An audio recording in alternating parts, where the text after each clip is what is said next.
Prej disa ditësh në lindjen e mesme po luftohet pasi Izraeli dhe Shtetet Bashkuara të Amerikës i shpallën luftë Iranit. Duket se pas bombardimeve të para, Irani ka reaguar dhe ka lëshuar raketa dhe drejt të vendeve afër saj dhe pikërisht një prej vendeve është edhe Dubai. Për të folur mbi çfarë po ndodh atje, kam të ftuar në një lidhje direkte Sokol Çili si përmarrës. Sokol, faleminderit shumë për intervistën. Faleminderit juve për ftesën. Sokol, si paraqitet situata në Dubai? Po, me thënë drejtën është drejt përmirësimit, do të thënë krahasim ato ditët e para, do nisur që nga e shtuna e diela që ishin goxha intensive në pjesën e këtyre dhe ta quajmë pjesëve që binin, pasi nuk është se ka patur ndonjëherë një sulm direkt ndaj Emirateve, ndaj Dubait, përveç pjesës bazave ushtarake apo le ta quajmë atyre godinave që kanë qenë të lidhura me Shtetet Bashkuara, që ka qenë kjo godina e CIA-s, ka qenë ambasada amerikane, konsullat amerikane, këto po, por në asnjë moment nuk ka patur një sulm drejt, ta quajmë vetë Emirateve apo civile për më tepër. Edhe nëse keni ndjekur edhe këto shifra, do të ka pasur goditjesh, qoftë në drona, qoftë në raketa balistike, por duke qenë se Emiratet ka një sistem që është një, domethënë ndër 5 sistemet më të mira në botë, ka arritur që kryesisht gati 94% i ka kapur të gjitha. Kështu që ka qenë mirë, kemi qenë sigurt në këtë pjesë, domethënë okay, dita parë që i paniku i fillimit se është pa zakon, por pastaj mendoj që ka qenë okay për një pjesë, përveç atyre që mund të qenë bllokuar nëpër aeroporte, duke qenë se fluturimet u mbyllën, edhe kuptohet ka qenë njerëz që kanë qenë provizorisht këtu, kanë parë pak, domethënë vështirësi në këtë pjesë. Kanë filluar lehtësirat lidhur me fluturimet apo vazhdon akoma të jetë bllokuar linja ajrore? Jo, kanë filluar që këto ditë kanë filluar, dhe çdo ditë më shumë, edhe nesër na thanë që fillonin dhe fillurimet me Shqipërinë. Tash kuptohet, prapë është pak situatë tensioni, dhe që parë kishte patur një aktivitet dronësh edhe raketash, por që ishin kapur pothuajse të gjitha. Nuk e di këta që kanë kur ajo ngjyrin avion, mendoj që është çështje ka lënë tip korridore, domethënë mendoj që kanë marrëveshje, nuk besoj që është e tillë, domethënë që është një situatë lufte mes shteteve të Emirateve edhe të Iranit. Gjithsesi, shohim si do shkojë, domethënë, shohim këto ditë. Çfarë parashikohet në të ardhmen, pra besoni ose nga informacionet që kanë dhënë autoritetet atje, mund të ketë një shtim të sulmeve nga Irani, apo paraqitet që situata të jetë më e lehtësuar dhe tashmë ndoshta po themi është edhe drejt fundit do themi veprimtaria raketore e Iranit? Tani, kjo është pyetje pastaj disa miliard dollarësh po ta di unë, po unë mendoj që ajo vala e parë që ishte më e forta duket sikur u ezaurua. Siç e thash, pra për shembull pjesa e Emirateve me këto është pak më, le ta thënë kanë më delikate, se në fund ditës thuan 500.000 iranian që jetojnë në Emirate. Kështu që nuk mendoj që edhe këta politikën e kanë komplet neutrale, nuk është se ka pasur diçka kundër tyre, përveç që pjesës bazave që kuptohet këtu ka qenë pjesa e problematikës. Pastaj se çfarë do ndodhi në të ardhmen, po ju për shifrin tash që kanë filluar dhe Azerbajxhani, po dhe këto shtetet e tjera aty rreth rrotullt, domethënë pavarësisht se gjithë ky fokus i bie ke Dubai, se Dubai ose Emiratet kanë duhet që se kanë qenë emblema e sigurisë, emblema e komplet pjesës vetëm ekonomike, mirëqenies e tjerë, edhe nëse këta donin që të merrnin atë vëmendje mediatike, ja arritën. Super vëmendje. Do thënë Iran gjithë shteteve rreth rrotull shumë pak lajme. Sa ndodhi me Dubai apo me Emiratet, gjithë globi vetëm duke folur për këtë çështje. Kështu që se di, nuk e di se si mund të shkojë, mendoj që tani që ka hyrë edhe kjo puna e tani edhe shtete tjera si Franca, Anglia, mendoj që nuk do ta ketë kollaj.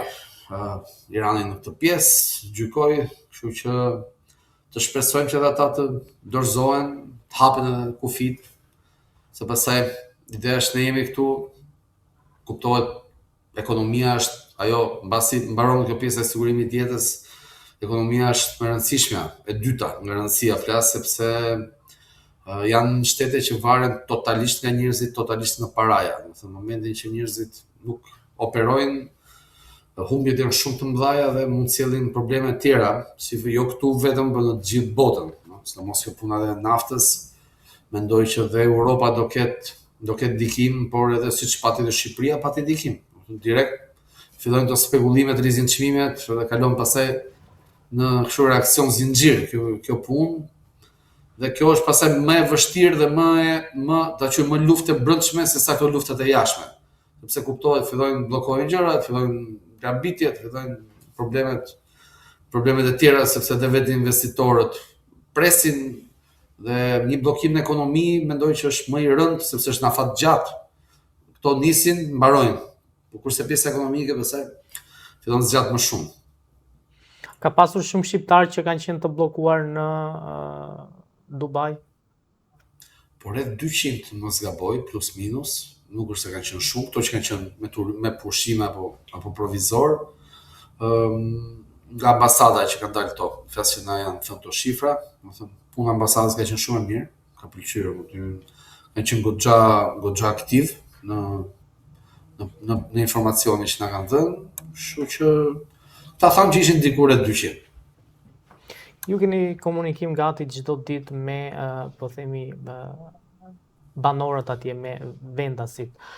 Si e shohin këtë situatë? Duket si situatë nëpër film apo parë dhe po themi tensionet që ka në lindjen e mesme e kishin parashikuar që një moment caktuar mund të edhe të shpërthente gjëja? Atje, me sa kam unë informacione, me sa kam folur këtu me njerëz, nuk është se këtu ka pat ndonjëherë konflikt kaq sa ç'është bërë këtu, domethënë ish Jemenin, ish edhe kur ka qenë koha e Irakut, që ndodhi atëherë me Kuvajtin, po nuk është se ka patur një diçka kështu të gjithë me të gjithë. Domethënë në këtë lloj forme është, si më thënë, është e rrallë. Këta përgjithsisht janë vende që janë business oriented në përgjithësi, edhe vetë politikat e tyre i kanë të thjeshta, i kanë politika ekonomike.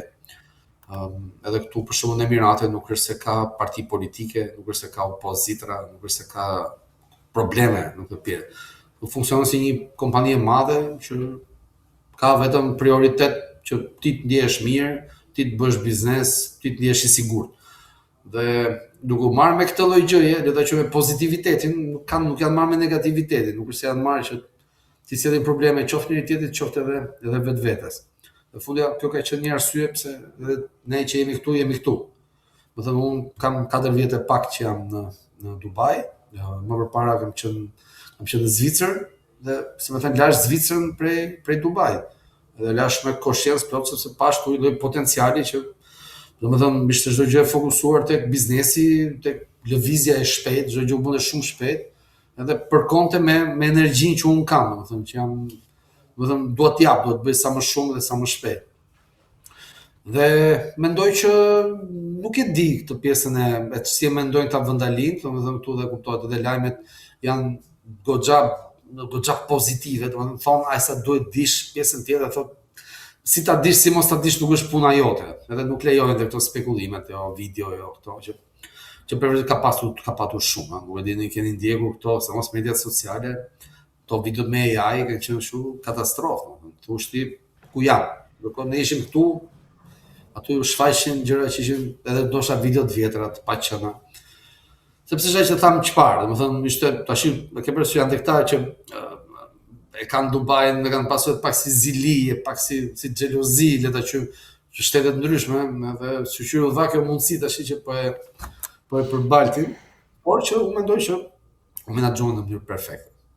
Në mendimin e përgjithshëm të po themi qytetarëve të Dubait, a përkrahet ndërhyrja e Shtetit Bashkuar të Amerikës dhe Izraelit në Iran, apo thjesht për shkak të bazave, domethënë nga që duan ta mbajnë mirë dhe me Amerikën, nuk kanë se si të shprehen?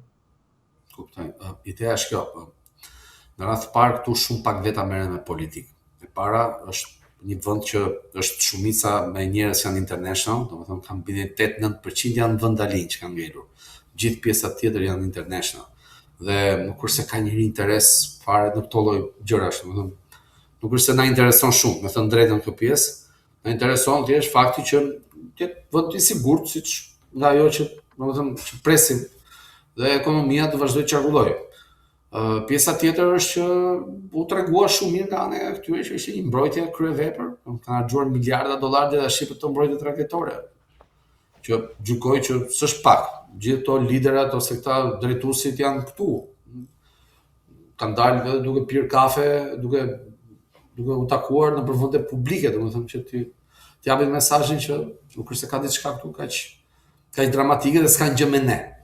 Dhe jo u tregua, ngjarja u tregua e tillë, domethënë që vërtet nuk është se kishte gjë me, përveç se me kuptohet me amerikanët. Sokol është folur shpesh në media kohët e fundit që mund të ketë edhe një, po themi, sulm me raketa nga Irani drejt Shqipërisë për shkak të opozitës iraniane që ndodhet atje. Ku e ndjeni veten më të sigurt, në Dubai apo në Shqipëri? Pyetje bukur. Ideja është unë jam njoftuar dhe nga ambasada, por edhe nga miq në përgjithësi që ka patur alternativa për tu larguar, qoftë goxhat shtrejta, domethënë me këto avionet private këto, por edhe nesër që hapet fluturimet, unë zgjedh që mos të lëviz. Në radhë të parë nuk lëviz sepse nuk është se jam frikacak, në kuptimin që dash do të çifem, s'kemi çfarë të çifem, ne kemi dalë për zot kësaj pune, kemi njerëzit tanë, kemi punonjës, kemi bashkëpunëtor, dash o do rim këtu, po ikëm, do t'ikim po për dal diku në krye. Domethënë ti dalim balli gjëje, nuk është ideja për të çef, çka do të shpëtojmë jetën. Ideja është po japim kontributin në këtë botë, se s'është vetëm kur ishin këta mirë erdhën morën ne. Tash që ka vështirësi hajde t'ikim me vrap. Mendoj që jo, tu do rim derisa të zgjidhet situata. Pastaj, po ka hallë Shqipëria do vim në Shqipëri të ndihmojmë. Domethënë nuk është puna për të shtuar vetëm veten tonë, domethënë mendoj që kemi jetuar mjaftueshëm, vim provuar të gjitha, që është pak jetash edhe krenarie dhe lavdi, domethënë. Përveç asaj mbijetesës, unë mendoj që paktën unë kam zgjedhur që të jetoj. Dhe dua që të jetoj me ca parime që na i kanë trashëguar dhe jemi, si më thënë, pasardhëse të Skënderbeut, si jemi kështu. Ata që ikim me vrap. Unë e pash edhe kur ishte këto ditë e para që ishte me të vërtet, kishte, kjo zhurma këtyre dronëve ishte, ke përse këto makinat e go-kartit, si bëjnë, këto makinat e vogla, ka një si fërshëllim. Dëgjoni kështu kur kalojnë? Jo që dëgjohesh, për ishin sasi. Edhe për më tepër që ç'a ndodh, këto sistemet antiraketore që kanë Emiratet tash janë goxha të sofistikuara dhe kanë një shpejtësi, po thonin këto diku 9 apo 10 Mach, se ç'është një domethënë gati 9 ose 10.000 km/h. Dhe ajo kishte parimin e plumbit me plumbin, domethënë kapte raketën ose këtë dronin kokë në kokë. Dhe ke bërë çalloj po të kapësh raketë balistike, plus shpejtësia 10 km/h, ajo dëgjonte nga 100 km larg. Domethënë këto e kapnin që flasim në det, por ama tu dëgjonte sigurisht raketë dritare. Edhe të krijoj përshtypje sikur raketa po binin në tokë, si shpërthime, si. Unë vajta nga dyert, pash më shumë edhe mora diçka nga makinat, aty kishte njerëz të shtrirë me batanie, kishin nga një ditë qërim, tash çfarë bën këtu? Po ti tha ç'a do lart. Po thash unë, po këtu bro, tu ç'a do bësh? Por godina mund të shpëtojmë jetën. Okej, tash do jep lart tash. Unë vazhdova deri në zyrë, deri në rrugë, nëse nuk është se kisha një problem në këtë prizën, por tash kuptohet merak ishte frikë jo, se na ngeli nga Covidi kjo më vetë. Dhe ideja është që këtu historia ka treguar që mbas një krize të madhe, për shembull siç mbas Covidit, Dubai ka parë ose Emiratet patën rritje më të madhe që kishin pasur ndonjëherë. Pse se menaxhuan mirë, njerëzit u ndjen sigurt edhe u turrën duke ardhur këtu. Tash këtu ndodhi kjo se u godit kjo e para, por gradualisht unë gjykoj që kjo punë do vazhdojë. Nuk më duken shumë rastësore këto që ndodhi nga një diçka që bindi një konflikt çasti. Këto janë gjëra që mendoj që mund të vazhdojnë. Dhe nëse vazhdojnë, prap Dubai do ngrihet dhe Emiratet do ngrihen shumë herë më fort, do jenë edhe më të fortë. Për më tepër, në momentin që do humbi, siç po duken gjasat, Irani do humbi, do hapen kufi, do bjerë ai regjim, janë 95 milion banor. Imagjino që to shpërndahen, si Shqipëria viteve 90. Do ketë oportunitete po janë ata që janë milionerët aty, që janë me flori, jo shaka. Ata do të dalin derisa të qetësohet situata aty brenda, se do ketë lufta për pushtet, do ketë destabilitet. Kështu që në momentin që hapen ato, sigur 2-3 milion nga ata të vinë këtu apo të shpërndahen edhe nëpër botë, janë mirëqenie. Janë tash po kaloj pak në prizmë ekonomike, se mund të fundit se në biznesin. Edhe është ajo që, okay, ja shpëtum kokën, po tash a do bëjmë një punë. Kështu që gjykoj që Emiratet do ngrihen shumë më fort pas këtij episodi. Po themi se ju jeni edhe më afër Iranit, a besoni që ishte koha që ai regjimi të binte, apo si paraqitet po themi pëlqyeshmëria e regjimit në popull, se në rast se popullit edhe i përqin atyre duan atë regjim, nuk ka shanse që ai regjim të bie pse ka ndërhyrje po themi nga fuqitë e mëdha. Pra, e shikoni të letë rënien e atij regjimi apo do vazhdoj akoma pavarësisht se u vra Ali Khamenei? Tani, kjo është unë personalisht nuk është se, okay, po të përgjigjem, po nuk është se para thjesht me që kuptoj thjesht nga që ato ai ishte regjim ashtu siç është, siç ka qenë njëri sistemi komunist dikur. Disa e donin, disa jo. Disa e duan dhe sot e kësaj dite, thon te komandanti. U mendoj që në moment që bie nuk do e duan më pak. Kjo është ideja është kjo. Mendoj që Irani dikur ka qenë një vend laik, pa ekstremitete fetare, pastaj u kaloi në ekstremitet fetar, por kuptohet edhe aty ka si ata që e duan si ata që nuk e duan. Ata që nuk e duan morën zemër dhe dolën protesta dhe me sa kam dëgjuar, tash se janë gjitha kështu digje vet, ishin 50.000 të vrarë vetëm nga protestat. Është një qytet që është sterminuar komplet. Atëherë, kjo nuk është e drejtë, kuptimin nuk është demokratike, s'është e kohës. Edhe ishin gati 800 ca që ishin gati për varje, domethënë që po bëshin të shitore fundi. Mendoj që është një sistem goxha ekstremist që kuptohet, nuk është se e duan shumica, por s'ke çfarë bën në atë rast se të kpusin nëse ti flet apo ngrihesh në protestë. Kështu që do ta shohim tash mbrapa këtë. Domethënë, logjikisht tash du me rënien e liderit marrin zemër të gjithë. Dhe do duket mohabeti është nga brenda ç'do bëhet. Domethënë se ata këto lloj është i madh si vend, dhe po ta shohësh nga ana gjeografike është shumë i madh. Dhe ajo o shkatërrohen nga brenda o nga jashtë është shumë e vështirë. Se pastaj kthehet, ke parasysh kur është motër me vlla ose vlla me vlla që janë gjithmonë konflikt dhe zihen me njëri tjetrin. Dhe në moment që i kap ai komshiu i gjuan njërit për shkakun si gjë. Do çfarë bëjnë prap bashk kundër komshiut. Kundër komshiut, po. Domethënë, ideja është që këto faktorët e jashtëm nuk duhet të cënojnë shumë jetët e njerëzve të përditshëm, domethënë që mos arrin të bëjnë bashk ata kundër ta quajmë kundër faktorëve të jashtëm. Quhet.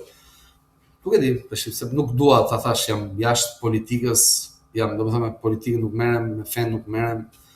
Unë jam, si më thënë, pjesë e një grupi, dhe ta quajmë jemi një projekt zviceran, ku jemi një bashkësi, domethënë një unitet biznesesh, që ndihmojmë njëri tjetrin, bëjmë biznes me njëri tjetrin, dhe kemi vetëm fokus ekonominë. Domethënë ekonominë ne kemi zyra në disa shtete, tash po bëhemi në më shumë shtete, por që bazën kemi ekonominë. Dhe mendoj që ka njerëz që mendojnë vetëm për ekonominë, secili ka dobinet e veta, që politike, që fetare, nuk ndërhyn, por ne kryesisht e kemi fokusin tek ekonomia. Unë mendoj që ekonomia është më e rëndësishme nga çdo gjë tjetër. Është ajo që të mban pozitivisht, është ajo që të bën të ndërveprosh mirë edhe me të tjerët, edhe të jetë ka prosperitet, ka diçka, do të jep edhe adrenalinë, do të jep edhe rezultate. Parë nga po themi ana ekonomike, a mendoni që situata pas lufte është një moment shumë i mirë që të bësh ekonomi? Jo pas lufte, po duhet gjatë lufte. Thoshte Rockefeller, bëj biznes aty ku gjaku derdh dhe të lumë. Kështu që këto janë formula shumë të vjetra që funksionojnë, por që të bësh çdo gjë duhet të jesh tek aty në zemër të luftës. Domethënë jo të jesh shumë nga larg edhe po shkove brava e i fundit, domethënë ke mbaruar punë tjetër. Nuk është gjë e bukur, nuk mund të thesh që tash është fati i madh që ashtu, po ky cikli i jetës, domethënë do shta në kohë të sotme është bërë jeta shumë e vlefshme, shumë e kushtueshme, shumë e shtrenjtë, sepse po të bësh analizë, tash kot po bëj kështu pak prapë kaloj biznes për gjysmë humor. Në momentin që dikush ndron jetë, janë dhe shumë veta që ushqehen brapa. Do fillon që nga ajo shërbimet funerale, ai që prodhon arkivolin, ai që shet lule, ai që bën drekën, ai që shet kafet, ai mermerit. Domethënë, Pra në gjitha rastet është biznes. Komplet, domethënë, jeta vazhdon. Mund të ketë një vdekje trupore, po jo njerëzore. Njeriu nuk ka vdekur ndonjëherë. Domethënë, ne jemi qenie që jemi le ta quajmë një miksim mes shpirtit dhe trupit, dhe ky trupi që ne kemi është një makinë që e përdorim, e marrim me qera, një ditë do ketë fund. Domethënë, unë mendoj që është më mirë cilësia e jetës që kalon se sa të merresh tash me pjesën kur do të vijë ai momenti i fundit. E për të ardhurve. Ç'bëri 60, ç'bëri 90, ç'bëri 40, që si prish një punë. Fund ditës si statistike, më thënë për shumë